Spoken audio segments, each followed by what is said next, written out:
Renukaswamy charge ಶೀಟ್ನಲ್ಲಿ ಮತ್ತೊಂದು ಸ್ಫೋಟಕ ವಿಚಾರ. ದರ್ಶನ್ 3 ಏಟಿಗೆ ಪ್ರಾಣ ಬಿಟ್ಟ ರೇಣುಕಾಸ್ವಾಮಿ. ಪವಿ ಸೇರ್ಕೊಂಡು ರೇಣುಕಾಸ್ವಾಮಿಗೆ ಬೀಸಿದ್ರು ಮೋಹಕ ಬಲೆ. ಲಿವ್ ಇನ್ ರಿಲೇಶನ್ಶಿಪ್ನಲ್ಲಿರೋಣ ಪವಿತ್ರಾಳನ್ನ ಕೆರಳಿಸಿದ ಸ್ವಾಮಿ. ತಿಂಗಳಿಗೆ 10,000 ಕೊಡ್ತೀನಿ, ಬೆಚ್ಚಿ ಬೀಳಿಸುತ್ತೆ ಚಾಟಿಂಗ್ ಹಿಸ್ಟರಿ. 20,000 ದುಡಿಯೋನು ಅವಳನ್ ಸಾಕ್ತೀಯಾ? ರೇಣು ಎದೆಗೆ ಜಾಡಿಸಿದ ದರ್ಶನ್. ಬಾಸ್, ನೀವು ಟೆನ್ಷನ್ ಆಗಬೇಡಿ, ನಾವೆಲ್ಲವನ್ನೂ ಕೂಡ ಹ್ಯಾಂಡಲ್ ಮಾಡ್ತೀವಿ. ಪ್ರದೂಷ್ ಮಾತನ್ನ ಕೇಳಿ ತಗಲಾಕೊಂಡ ದರ್ಶನ್. ಮೈಸೂರಿನಲ್ಲಿ ದರ್ಶನ್ ಬಂಧಿಸಿದ್ದೇ ರಣರೋಚಕ.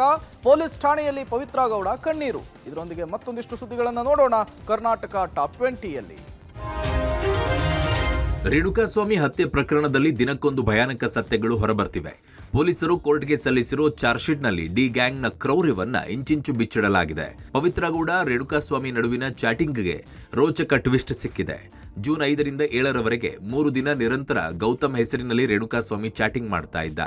ಪವಿತ್ರ ಗೌಡ ಹೆಸರಿನಲ್ಲಿ ರೇಣುಕಾಸ್ವಾಮಿ ಜೊತೆಗೆ ಪವನ್ ಚಾಟ್ ಮಾಡುತ್ತಾ ಕೆಡ್ಡಕ್ಕೆ ಬೆಳೆಸ್ತಾ ಇದ್ದ. ನಿನ್ನ medical shop outside photo send ಮಾಡುವಂತ ರೇಣುಕಾಸ್ವಾಮಿಗೆ ಪವನ್ ಮೆಸೇಜ್ ಹಾಕಿದ್ದ. ಆ ವೇಳೆ ಅಪೋಲೋ ಫಾರ್ಮಸಿ ಔಟ್ಸೈಡ್ ಫೋಟೋ ಕಳಿಸಿದ್ದಾನೆ. ಚಾಟಿಂಗ್ ಮುಂದುವರೆದು ಅಶ್ಲೀಲ ಫೋಟೋವನ್ನ ಸ್ವಾಮಿ ಕಳಿಸಿ ಸೀಕ್ರೆಟ್ ಆಗಿ ಲಿವ್ ಇನ್ ರಿಲೇಶನ್ಶಿಪ್ ಆಫರ್ ಕೊಟ್ಟಿದ್ದಾನೆ. ಪ್ರತಿ ತಿಂಗಳು 10,000 ರೂಪಾಯಿ ಕೊಡ್ತೀನಿ ಕಣೆ, ಪ್ಲೀಸ್ ಕಣೆ, ಕಳಿಸ್ಲಾ ಕಣೆ ಅಂತ ರೇಣುಕಾ ಗೋಗರ್ದಿದ್ದ.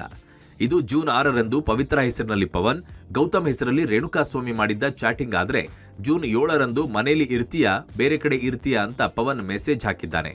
ಇದಕ್ಕೆ 11ಕ್ಕೆ ಕೋರ್ಟ್ ಇದೆ ಅಂತ ರೇಣುಕಾಸ್ವಾಮಿ ರಿಪ್ಲೈ ಮಾಡಿದ್ದಾನೆ. 12 ಗಂಟೆಗೆ ಕಾಲ್ ಮಾಡ್ತೀನಿ ಅಂತ ಪವಿತ್ರ ಸೋಗಿನಲ್ಲಿ ಪವನ್ ಮೆಸೇಜ್ ಮಾಡಿರೋದು ಬಹಿರಂಗವಾಗಿದೆ.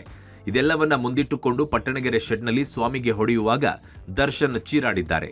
20,000 ದುಡಿಯೋ ನೀನು ಅವಳನ್ನ ಸಾಕ್ತೀಯಾ ಅಂತ ರೇಣುಕಾಸ್ವಾಮಿ ಎದೆಗೆ ದರ್ಶನ್ ಜಾಡಿಸಿದ್ದಾರೆ. ಇದನ್ನ ಕೂಡ ಚಾರ್ಜ್ ಶೀಟ್ನಲ್ಲಿ ಪೊಲೀಸರು ಉಲ್ಲೇಖಿಸಿದ್ದಾರೆ. ಚಾರ್ಜ್ ಶೀಟ್ನಲ್ಲಿ ಪೊಲೀಸರು ದರ್ಶನ್ ಬಟಾಲಂನ ಕ್ರೌರ್ಯವನ್ನ ಅನಾವರಣ ಮಾಡಿದ್ದಾರೆ. ಪಟ್ಟಣಗೆರೆ ಶೆಡ್ನಲ್ಲಿ ದರ್ಶನ್ ಹೊಡೆತದಿಂದಲೇ ರೇಣುಕಾಸ್ವಾಮಿ ಸಾವನ್ನಪ್ಪಿರುವುದಾಗಿ ಉಲ್ಲೇಖ ಆಗಿದೆ. ಪಟ್ಟಣಗೆರೆ ಶೆಡ್ನಲ್ಲಿ ದರ್ಶನ್ 45 ನಿಮಿಷ ಇದ್ದರು ಎನ್ನಲಾಗ್ತಾ ಇದೆ. ರೇಣುಕಾಸ್ವಾಮಿ ಮೇಲೆ ಮನಸೋ ಇಚ್ಛೆ ಹಲ್ಲೆ ನಡೆಸಿರೋ ಬಗ್ಗೆ ಚಾರ್ಜ್ ಶೀಟ್ನಲ್ಲಿ ಉಲ್ಲೇಖ ಆಗಿದೆ. ದರ್ಶನ್ 3 ಹೊಡೆತದಿಂದಲೇ ರೇಣುಕಾಸ್ವಾಮಿ ಸಾವನ್ನಪ್ಪಿದ್ದಾಗಿ ಎಫ್ಎಸ್ಎಲ್ ರಿಪೋರ್ಟ್ನಲ್ಲೂ ಕೂಡ ಬಯಲಾಗಿದೆ. 110 ಕೆಜಿಯ ದರ್ಶನ್ ರೇಣುಕಾಸ್ವಾಮಿ ಎದೆಗೆ ಒಂದೇ ಸಮನೆ ಒದ್ದ ಪರಿಣಾಮ ರೇಣುಕಾಸ್ವಾಮಿಯ ಎದೆ ಮೂಳೆ ಪುಡಿಪುಡಿಯಾಗಿದೆ.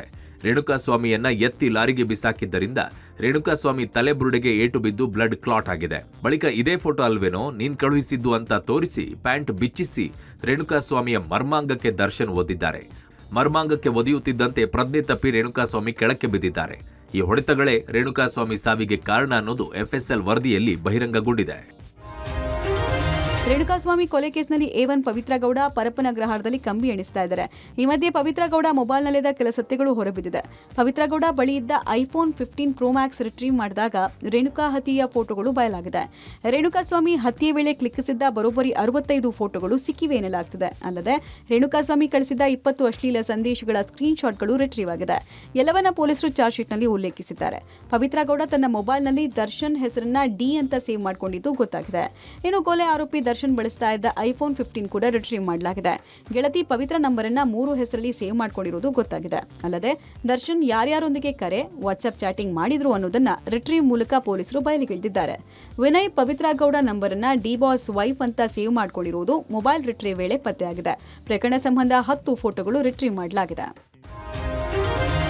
ರೇಣುಕಾಸ್ವಾಮಿ ಕೊಲೆ ಬಳಿಕ ಮೈಸೂರಿನಲ್ಲಿ ನಟ ದರ್ಶನ್ ಬಂಧಿಸಿದ್ದೇ ಅತ್ಯಂತ ರೋಚಕವಾಗಿದೆ. ರಾಡಿಸನ್ ಬ್ಲೂ ಹೋಟೆಲ್ನಲ್ಲಿದ್ದ ದರ್ಶನ್ ಬಂಧನಕ್ಕೆ ತೆರಳಿದ್ದ ಪೊಲೀಸರಿಗೆ ಮೊದಲು ಹೋಟೆಲ್ ಸಿಬ್ಬಂದಿ ದಾರಿ ತಪ್ಪಿಸಿದ್ರು.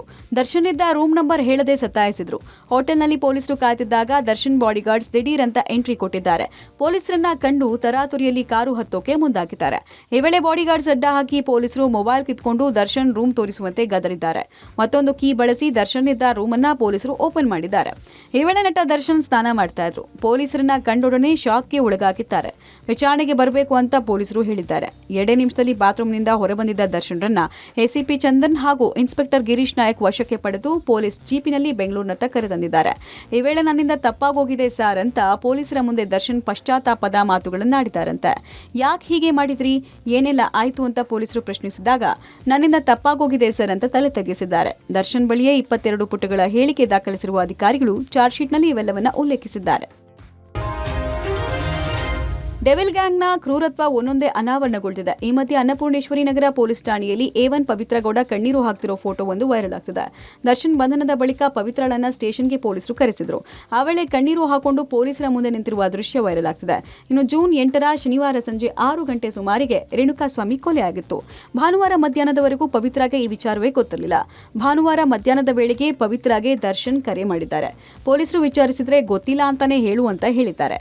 ಯಾಕೆ ಏನಾಯ್ತು ಅಂತ ಮರುಪ್ರಶ್ನೆ ಮಾಡಿದಾಗ ಏನೂ ಆಗಿಲ್ಲ, ಹೇಳದಷ್ಟು ಮಾಡು ಅಂತ ದರ್ಶನ್ ಕರೆ ಕಟ್ ಮಾಡಿದ್ದಾರೆ. ಆ ಬಳಿಕ ಆತಂಕಕ್ಕೆ ಒಳಗಾಗಿದ್ದ ಪವಿತ್ರ ಗೌಡ ಪವನ್ಗೆ ಕರೆ ಮಾಡಿದ್ದಾರೆ. ಆಗ ರೇಣುಕಾಸ್ವಾಮಿ ಕೊಲೆ ವಿಚಾರ ಗೊತ್ತಾಗಿದೆ. ಬಳಿಕ ದರ್ಶನ್ ಸಂಪರ್ಕಕ್ಕೂ ಭಯಪಟ್ಟಿದ್ದ ಪವಿತ್ರ ಗೌಡ ದರ್ಶನ್ ಅರೆಸ್ಟ್ವರೆಗೂ ಮೊಬೈಲ್ ಅನ್ನು ಆನ್ ಅಲ್ಲೇ ಇಟ್ಟಿರೋದು ತನಿಖೆ ವೇಳೆ ಹೊರಬಿದ್ದಿದೆ. ರೇಣುಕಾಸ್ವಾಮಿ ಹತ್ಯೆ ಬಳಿಕ ಸಾಕ್ಷ್ಯ ನಾಶಕ್ಕೆ ದರ್ಶನ್ ಮಾಸ್ಟರ್ ಪ್ಲಾನ್ ಮಾಡಿದ್ರು. ಎಷ್ಟೇ ಹಣ ಖರ್ಚಾದ್ರೂ ಪರವಾಗಿಲ್ಲ, ಈ ಪ್ರಕರಣದಲ್ಲಿ ನನ್ನ ಮತ್ತು ಪವಿತ್ರ ಹೆಸರು ಬರಬಾರದು ಅಂತ ದರ್ಶನ್ ತನ್ನ ಪಟಾಲಂಗೆ ತಾಕೀತು ಮಾಡಿದ್ರು ಎನ್ನಲಾಗ್ತಾ ಇದೆ.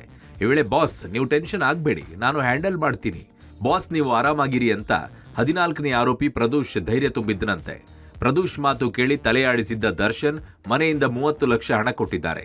ದರ್ಶನ್ ಮನೆಯಿಂದ ವಿನಯ್, ಪ್ರದೋಷ್ ಹಣ ತೆಗೆದುಕೊಂಡು ಹೋಗ್ತಿರುವ ದೃಶ್ಯ ಸಿಸಿಟಿವಿಯಲ್ಲಿ ಸೆರೆಯಾಗಿದೆ. ರೇಣುಕಾಸ್ವಾಮಿ ಸಾವಿನ ಬಳಿಕ ಪ್ರದೋಷ್ ಡೀಲ್ ಕುದುರಿಸಿದ್ದ. ಕಾರ್ತಿಕ್ ಬಳಿ ಫೈನಾನ್ಸ್ ವಿಚಾರಕ್ಕೆ ಮರ್ಡರ್ ಆಗಿದೆ, ಶರಣಾಗೋಕೆ ಯಾರಾದ್ರೂ ಹುಡುಗರು ಇದ್ರೆ ನೋಡು ಅಂದಿದ್ದ. ನಾನೇ ಬೇಲ್ ಕೊಡಿಸ್ತೀನಿ ಅಂತ ದೀಪಕ್ ಧ್ವನಿಗೂಡಿಸಿದ್ದ. ಅಣ್ಣ, ನಂಗೆ 9 ಲಕ್ಷದ ಸಾಲ ಇದೆ, ನನ್ನ ಸಾಲ ತೀರಿಸಬೇಕು, ನಾನೇ ಸರೆಂಡರ್ ಆಗ್ತೀನಿ, 10 ಲಕ್ಷ ಕೊಡಿಸ್ಬಿಡಿ ಅಂತ ಕಾರ್ತಿಕ್ ಹೇಳಿದ್ದ. ಇವರಿಗಂತಲೇ NRI ರೆಸಿಡೆನ್ಸಿ ಹೋಟೆಲ್ನಲ್ಲಿ ಪ್ರದೋಷ್ ರೂಮ್ ಮಾಡಿದ್ದ. ಬಳಿಕ ಆಟೋದಲ್ಲಿ ತೆರಳಿ ಕಾರ್ತಿಕ್, ರಾಘವೇಂದ್ರ, ನಿಖಿಲ್, ಕೇಶವಮೂರ್ತಿ ಪೊಲೀಸರಿಗೆ ಶರಣಾಗಿದ್ರು.